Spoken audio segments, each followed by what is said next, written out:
เอาพอทุกอย่างมันหอดเวลาแล้วเนาะไพ่แหละเขาก็บอกเจ้าเลยดีว่าทุกอย่างมันมีเวลาของมันให้อ่านเบื้องสื่อมีสื่ออยู่ในนี้ตั้งใจฟังเด้อหล่ะเด้อบัวยังสิเกิดขึ้นก็ต้องทำใจดีๆเด้อก็ดีเลยเอาว่าจะดีก็เคยมียังกันนี่เจยเอาเลยบัวยังสิเกิดขึ้นก็ตั้งใจเด้อคือยังเหรอเฮาเลิกกันซาไปกับเขาซะทุกอย่างมันมีเวลาของมันเวลานี่มาฮอดแล้วเอ้าเงินก้อนนี้เป็นของน้องโบว่าแท้เอ้าเฮ้ยว่าลีว่าลีเขาใหญ่เลยเฮ้ยเฮ้ยว่าแท้พี่อย่าหลอกไอ้น้องพอดีใจจ้ะเงินน้องโบ36 ล้าน36 ล้าน275,000เอาน้ำตาไหลเอ้ยโอ้ว่าให้เอาซึ่ง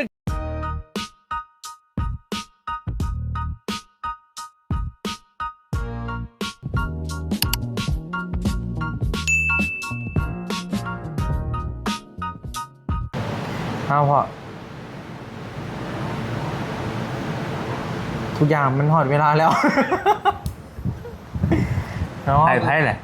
เขาก็บอกเจ้าเลยดีว่าทุกอย่างมันมีเวลาของมันให้อ่านเบื้องสื่อมีสื่ออยู่ในนี้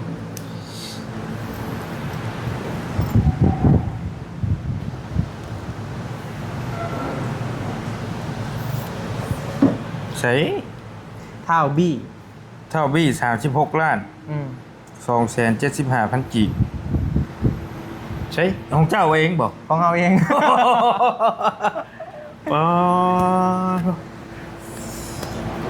ขอดีกว่าจังเหน็บหนึ่งพอได้เติมน้ำมันเอาแล้วเอาเป็นทางการไปบอกเลยของไผ่แท้นี่เอาดีหรอเอาเจ้าเซอร์ไพรส์ไอ้มันโบเป็นแบบนี้ดอกไอ้หูแล้วเจ้าคิดว่าของไผ่เอาแบบเจ้าก็น่าจะหูใจเขาเอาเจ้าอ่านใจเขาของลูกสะใภ้แม่นบ่แม่น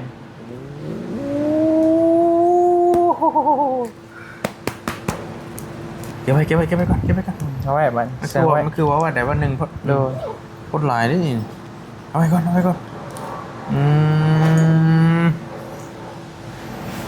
เฉลยเลยเด้อของลูกสะใภ้โบวันนี้นะโดยของน้องโบจบพอใจดีเพิ่นผู้เก่าแหละเพิ่นฝากมาเห็ดหลังคาโครงหลังคาแล้ววันนี้นะแล้วไอ้เบิ่งแล้วเลยเฉพาะหลังคาเด้นี่เฉพาะหลังคาแล้วอยู่คือสิแล้วอยู่30 กว่าล้านมหาศาลเฮ้ยวันนี้ชื่อไอ้ชะฮกให้นะทุกอย่างมีเวลาของมันโอ้หลายคนทุกคนหลายคนแบบรอรุ่นรอชมกันอยู่พี่น้องอึกทึกนึงว่าสิเป็นของไผ่ว่าสิเป็นของไผ่แบบใดนะรุ่นกันดีๆรอได้ตัวนี้นะรุ่นแค่รุ่นว่า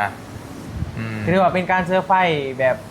โอ้ก็ตื่นเต้นได้เฮากันเนาะสุดยอดเลยในกาFC กับหารุ่นนำกัน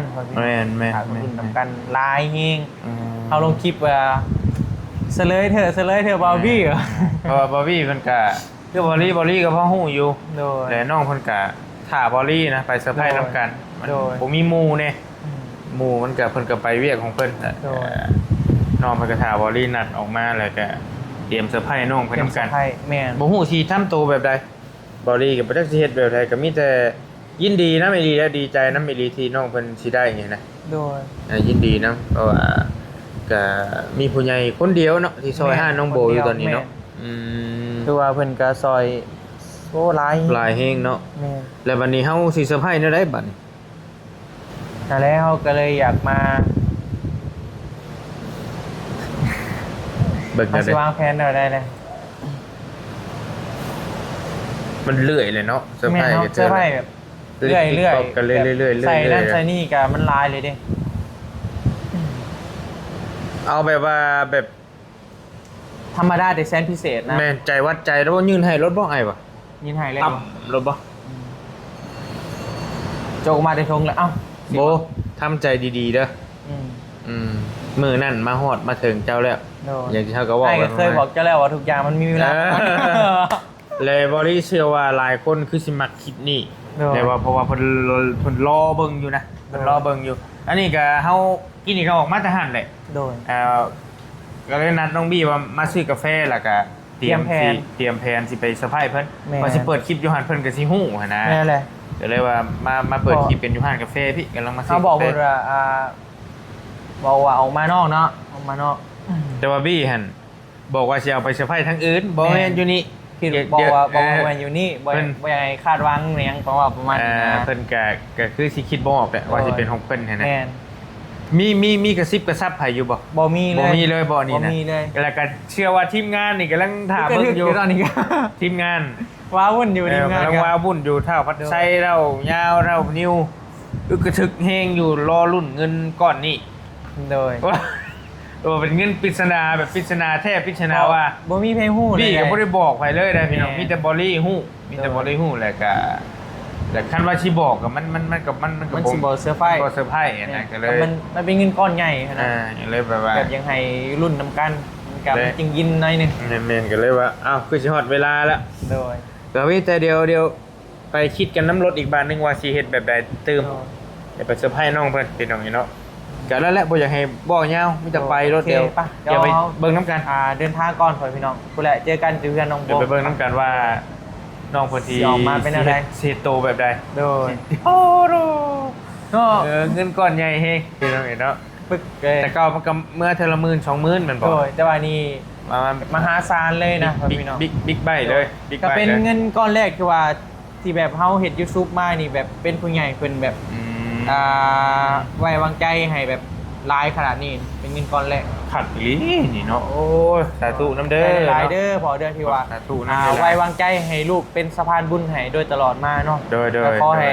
พออยู่ดีมีแห้งความเจ็บ โดย อย่าได้ความไข่อยามีปรารถนาสิ่งใดขอให้ได้สิ่งนั้นสมความมุ่งมั่นปรารถนาอย่าเจ็บอย่าจนเฮงๆปังๆลำๆรวยๆเด้อจากที่ว่ารวยแล้วก็ขอให้รวยยิ่งๆขึ้นไปก่อนเก่าเนาะ โดยสาธุ ไปเที่ยวทางใดก็ขอให้เดินทางตลอดปลอดภัยเด้อขอเด้อสาธุ สาธุ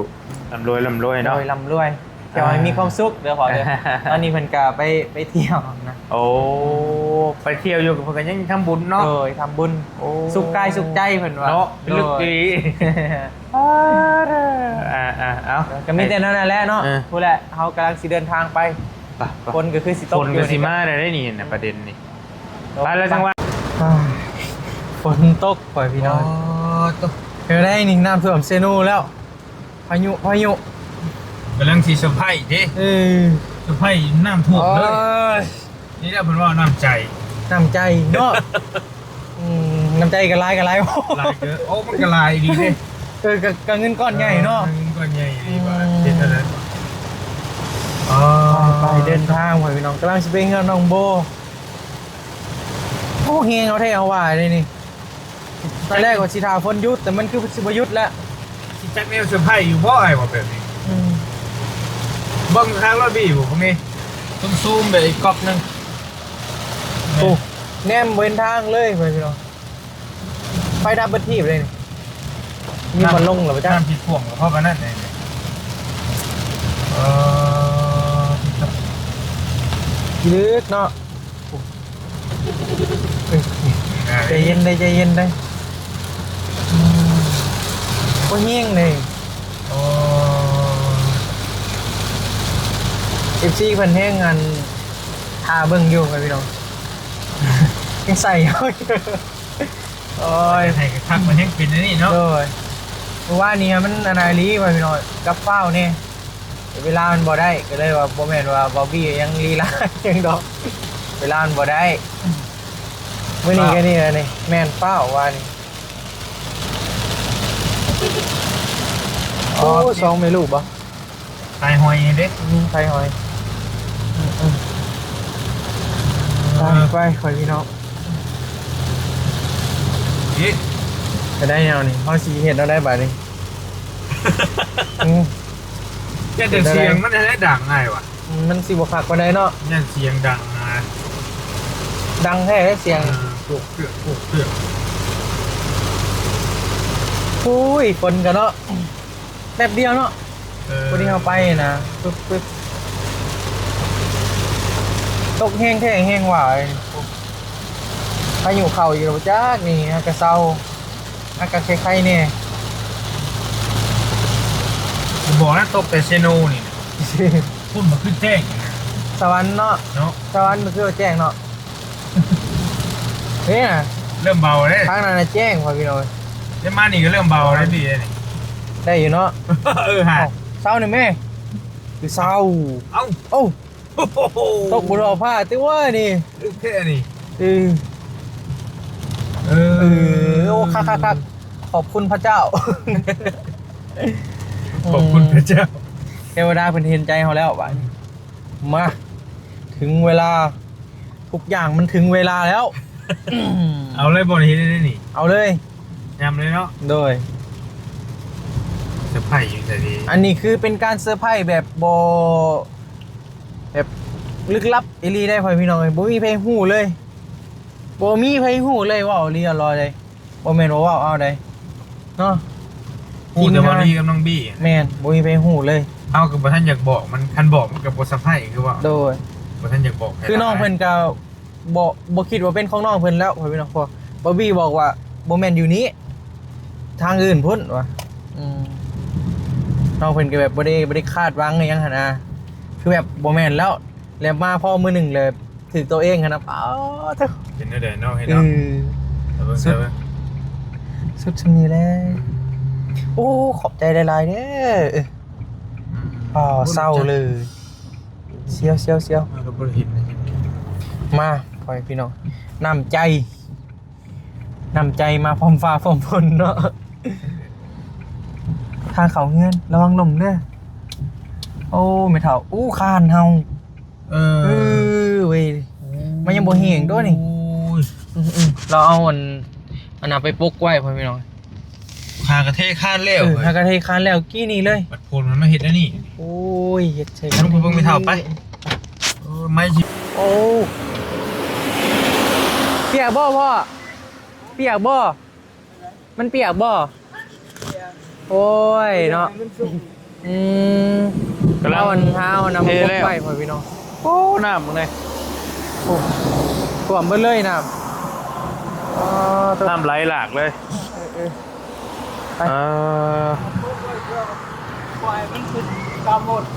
โดย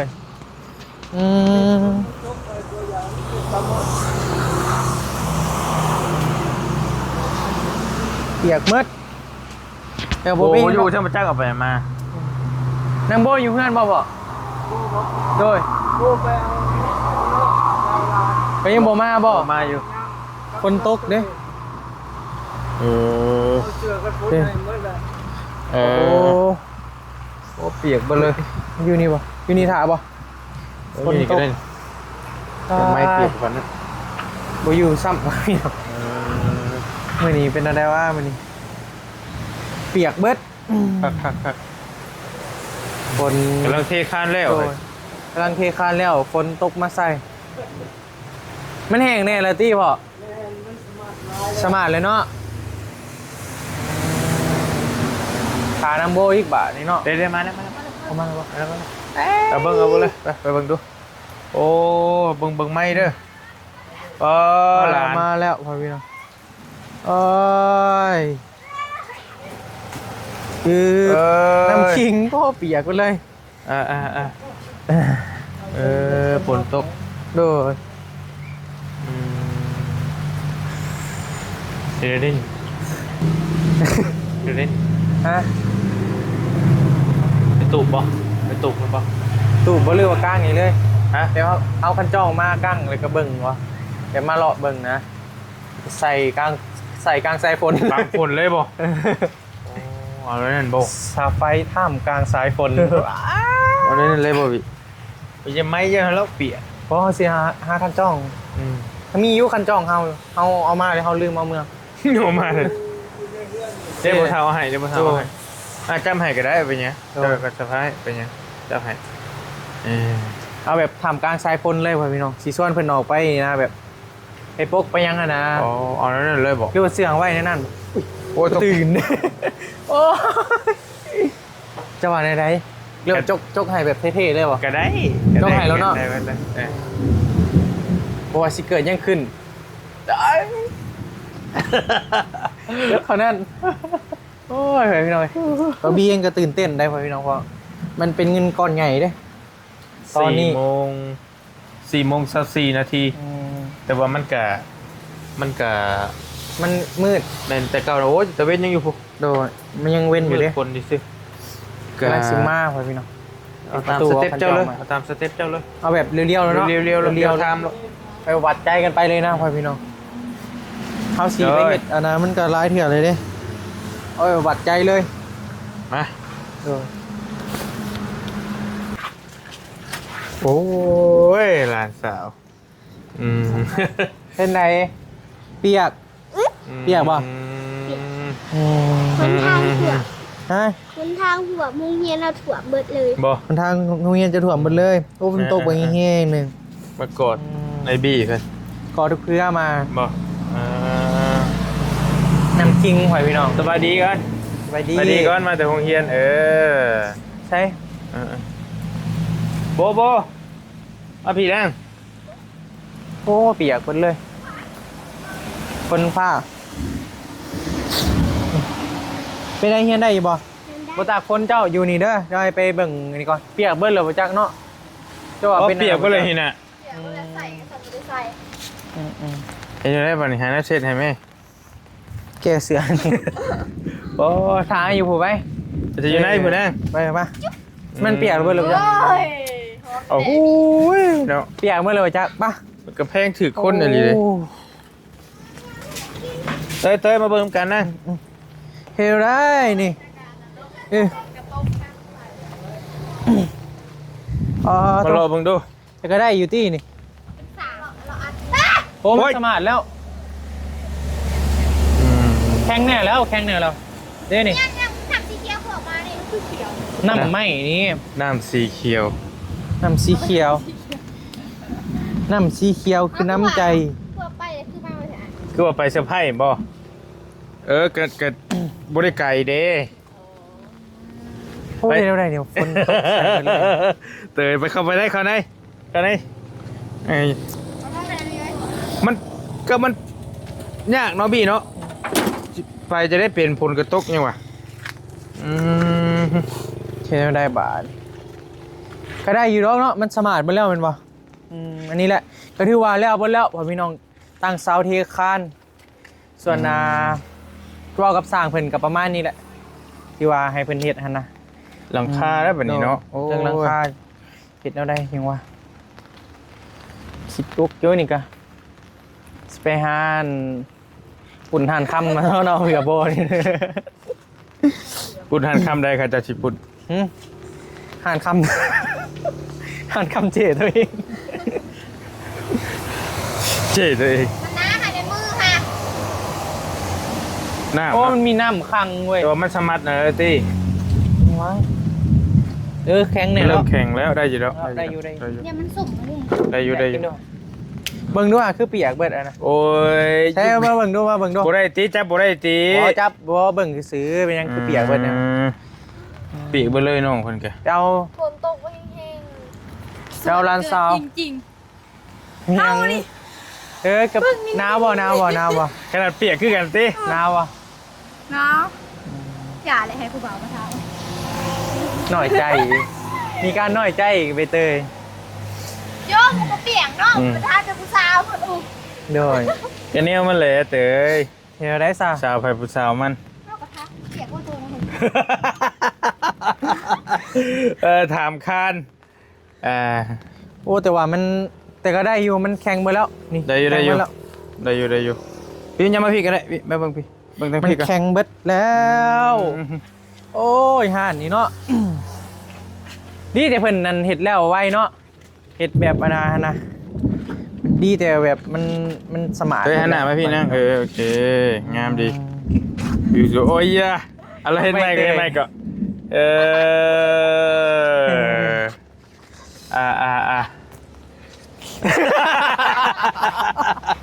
ยาละ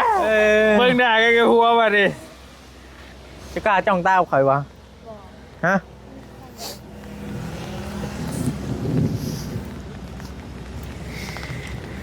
โบ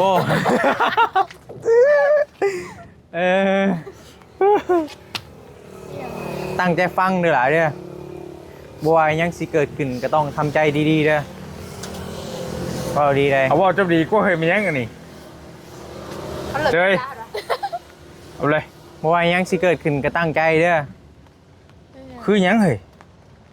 เขาเลิกกันซาไปกับเขาซา ทุกอย่างมันมีเวลาของมันเวลานี่มาฮอดแล้วเอ้า เฮ้ย ถอยเลย ไอ้ก็บอกไปแล้วอ่ะทุกอย่างมีเวลาของมัน ตาย โอเค โอเค บ่ให้นำมาอยู่น้ำกันบ่ให้นำมาอยู่น้ำกันเนาะนี่นะนี่ใบสองใบนะเฮ้ย36เขาหาแล้วมันคุ้นๆตั้งแต่เจ้ามาไอลี่มาปุ่นเธอแค่เนี่ยไอลี่ไง ขออ่านเบิ่งก่อนชื่ออะไรอ้าวก็เงินคอยซะ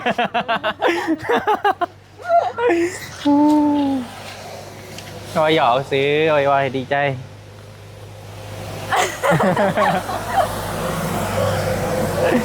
ฝนตกยังเซอร์ไพรส์บ่ได้บ่ ยังเซอร์ไพรส์บ่ได้ยังรุ่นต่อไป ขอโทษเด้อที่เห็นให้เสียความรู้สึก บ่จะเขียนชื่อใช่ไปเบิ่งฮะ เท่าบี้ โอ้ ก็เป็น มัน เงินเฮา ให้เราดีใจแบบได้นี่น่ะเท่าบี้ เท่าบี้เป็นเงินเฮา สุดท้ายเซอร์ไพรส์ตัวเองบ่หรือยังไง เงินก้อนนี้ก็คือเป็นเงินของบ่าวบี้เอง โอ้ย ไม่ตี ทุกคนผิดหวังเบิดเลยได้แบบนี้น่ะ โทษได้ ป้าลุงเจ้าน้องนิ้วน้องอยังแบบเป่าไล่ว่าอย่างเป่าเงารอรุ่นอยู่ไว้ไผสิได้เงินก่อนนี่ สุดท้ายสบายตัวเอง ใช่เซอร์ไพรส์ตัวเอง บี้นี่เป็นคนแบบเลวที่สุดเลย โอ้ยขอหลายๆเรื่องที่ให้ทุกคนผิดหวังย้อนบ่าวบี้เนาะพี่น้องเนาะแต่ก็บ่เป็นหยังดอกทุกอย่างมีเวลาของมัน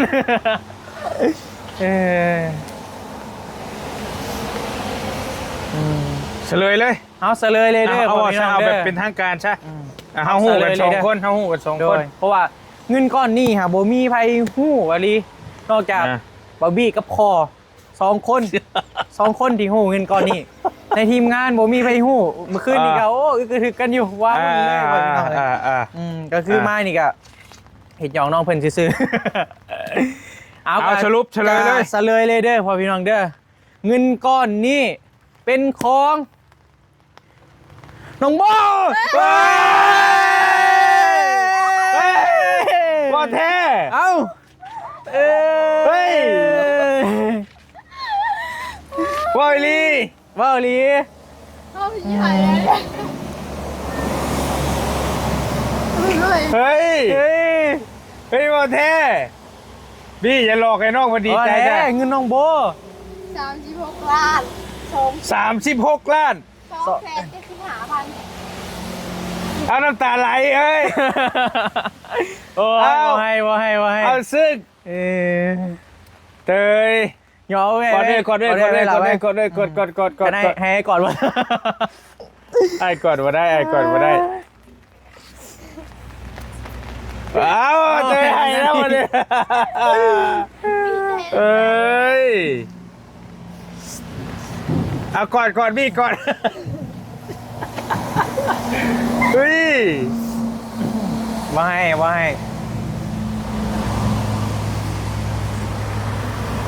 แท้วันนี้ เอากับว่าแท้คอยตัวเจ้ายัง โอ้โห เป็นอะไร ทุกอย่างมีเวลาของมัน ให้ก็บอกเลยดิว่า ทุกอย่างมีเวลาของมัน ยังติดตลกโอ้เตย พอเล่นก็เล่นนะเตยนั่นแหละดีใจน้ำเด้อ โดย เด่นเขาได้สองจัง ดีใจน้ำดีใจน้ำน้องดีใจน้ำกันว่าก็ได้ก็คือนี่แหละก็เป็นเงินพอใจดีผู้ที่ว่าเพิ่นซอยเจ้านี่แหละล่ะเป็นทานเก่าแหละผู้ที่ว่าเพิ่นซอยเจ้าตั้งแต่แรกๆเลยนี่แหละเป็นผู้เดียวกันกับเงินก้อนนี้อันนี้ก็คือเพิ่นฝากมาอย่างให้เจ้าได้โครงหลังคานี่แหละได้โครงหลังคาเงินจำนวนนี้ก็เหลืออีกพ่อพี่น้องโครงหลังคานะแล้วอันโตใหม่จึงว่ากันแต่ว่าแน่นอน 1,000% เลยแหละคือว่ามีแล้วโครงหลังคาได้เรียบร้อย 100% เลยต่อเนื่องเลยเด่น โดยต่อเนื่องเลยมีแต่อ้ายก็สิไปล้มกับสร้างอะไรอย่างต่างๆแหละจึงล้มแล้วก็ราคาจะดีใจน้ำลายเด้อล่ะเด้อก อดก็กอดบ่ได้เนาะ กอดก็กอดบ่ได้ ดีใจน้ำยินดีนะกะเนี่ยเฮาหลบฝนก่อนไปฝนตกไปตอนนี้ก่อนไปเตรียมคุณบ่ โดยไปเตี้ยง เตรียมพวกก็ได้ไปยาวๆไปเลยพี่น้องเอ้ยค่อยๆระวังล้มเด้อ เป็นห่วงบ่ไปน้ำกันตู้บ่แล้วจริงแจ้งปะตูบฝนกระตกไปพี่น้อง ได้แล้วเป็นยังนะไปตูบของมัน ทุกอย่างมีเวลาของมัน ดึงไปแล้วโมนี่น้อยนี่ ดึงไปแล้วเอาไปเห็นถ่ายได้นะตึกใบนะถ่ายได้บ่ใบหนึ่งถ่ายได้บ่ให้เพิ่นมอบก่อนสิผู้นี้ท่าฉีกอยู่ผู้นี้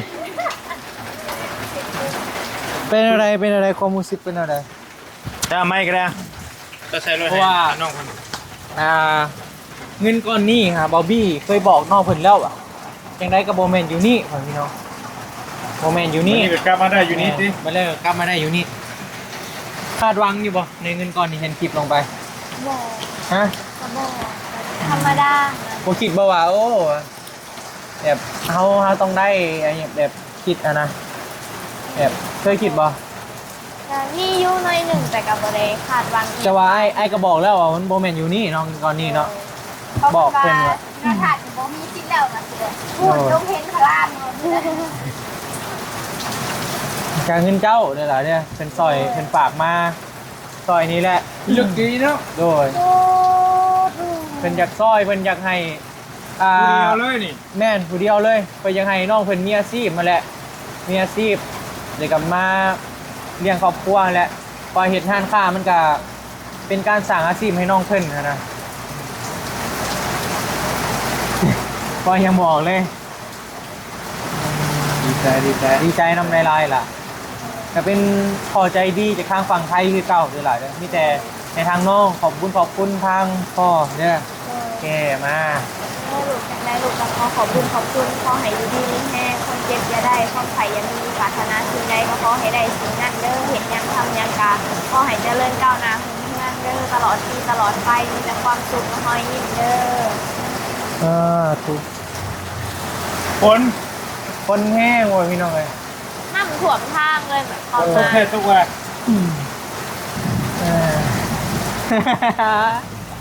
โอ้ยเนาะก็คือว่าประมาณนี้แหละพี่น้องสำหรับเงินก้อนนี้ก็เฉลยผู้โชคดีแล้วหวานใจเบาบีคือเขาเธอคิดว่าอยู่บ่คิดว่าเป็นของใครคิดว่าแน่ๆเลยตอนแรกก็คิดว่าตอนไอ้ภาษาให้เบิ่งถูกเขาซักมาเลยเขาคิดว่าเอาเงินนั้นเนี่ยคือเราซักเขาว่าจะได้กระแมนซีนเขาอ่ะโดนซักเมน้ำคิงวารอกชื่อโทรศัพท์เอาเพราะความคิดนะ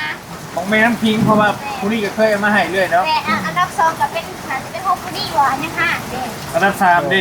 อันดับสามเหรอเจ้าหน้าคิดว่า2 คนของเมน้ำคิงกับของไอ้โบ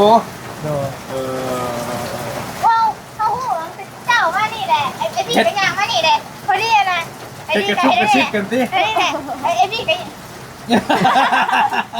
มันโมเนียนนะนี่แล้วต้องรับแต่ก่อนไอ้บอกอยู่มันโมเนียนเลยใครนะว่าคิดว่าเนียนเลยได้เนาะมันก็แบบเดียวก็มือวันเกิดอ้ายเห็นเลยเดี๋ยวเฮ็ดชิมกันไปก็ไปเพราะเจ้าก็รู้สึกอยู่ว่ามื้อนี้ กะเล็ก เอ๊ะใจอยู่บ่ กะเล็กหน่อยกะเอะใจอยู่ เอ๊ะใจอยู่บ่พอมานี่ก็ออกไป สิไปเวียกว่ะ มันครบมากคือเก่า อ้ายจริงๆนะอ้ายชงหาแต่ออกมาพูดแล้วจะบ่อ่าน เห็นบ่ อ้ายบอกให้เจ้าไปถ่ายอยู่อเมซอน โอ้แม่นบ่ แล้วเป็นนัดกันอยู่ฮะแต่เจ้าบ่อ่านเจ้าบ่อ่านนะรับประเด็นนั่นน่ะก็ได้แล้วนี่ก็เซอร์ไพรส์โอ้สุดแสนเซอร์ไพรส์แล้ว สะพายทำกลางสายฝนอีก แนวใดก็สิได้เซอร์ไพรส์คือเก่าอยู่แล้ว โดยก็ถือว่าเรื่องโครงหลังคาแม่นถือว่าอย่าว่า1,000% เลยข่อยพี่น้องได้แท้แน่นอนแล้วอันนี้มันก็น่าจะเลื่อยเรือก็จึงว่ากันอาจจะเป็นซื้อบ้านประตอกประตูอยังต่างๆนั่นแหละ เรือเล็กหน่อยเรือโบราณครับ โดย เรือโบราณ เรือเล็กหน่อยเนาะเขาก็ซื้อบ้านยังมาไว้นั่นแหละแต่จึงว่ากันแต่ก็เดี๋ยวสิลมนำสร้างเพิ่นว่าเพิ่นเอานำเท่าใดแต่ลมคร่าวๆแล้วเราว่าไม่กับเล็กเราว่าเล็กเบิดหน่อยก่อนได้คงเล็กเบิดหน่อยก่อนแต่เพิ่นน่ะก็เฮ็ดคงเล็กอยู่แล้วนะ เป็นอยู่แล้วบ่ เป็นมืออาชีพเฮ็ดคงเล็กอยู่แล้ว ท่านเอาเล็กเล่นหน่อยก่อนเอาเล็กก็ได้ โดยเขาถามคร่าวๆนะเขาถามว่าไม่กับเล็กตัวใดเบิดหลายก่อนกันเป็นว่าเล็กเพราะว่าเขาตัดแล้วเขาจอดได้นะมันบ่เสียเล็กเราวะ เล็กมันก็แล้วแต่ขนาด โดย ตัวหนาตัวบาง แม่นเลย เล็กมาจะใช้อีก โดย มาแต่เวียดมาแต่จีนมาแต่ไทย แม่น อีก เล็กไทยกับแห้งเนาะ ไม่มีหลายเกียรติอีกเลย โดย แต่ก็เบิ่งตัวจริงพอพี่น้องว่าเขาสิเอาโครงหยัง แต่ว่าตัวธรรมดาเนี่ยก็ได้แล้วมันบ่ได้ทำน้ำหนักอย่างมากมาย โดยสังกะสีบางๆเนาะ แม่มันทำน้ำหนักสังกะสีซื่อ โดย ผมมีปัญหาได้คือกัน เดี๋ยวจึงเบิ่งกันตัวจริงตัวนี้เดี๋ยวจะกับปรึกษาพ่อคือเก่า นั่นแหละค่าปรึกษากับเจ๊กเน็ตเจ๊กใดก็ได้อยู่เอาตื่นเนาะ เฮา พอได้แบ่งกันเฮาพอได้ เพเนาะจะเกาะ กิน เฮ้ลูกไส้เลยลูกไส้ก็อยู่ในอันคันวิกฤตอยู่ส่วนนี้ ส่วนนี้ก็ ช่องก็อยากมืดๆบ่ แม่นซ่องก็อยากมืดๆพอพี่น้องเลยเดี๋ยวจังได้ก็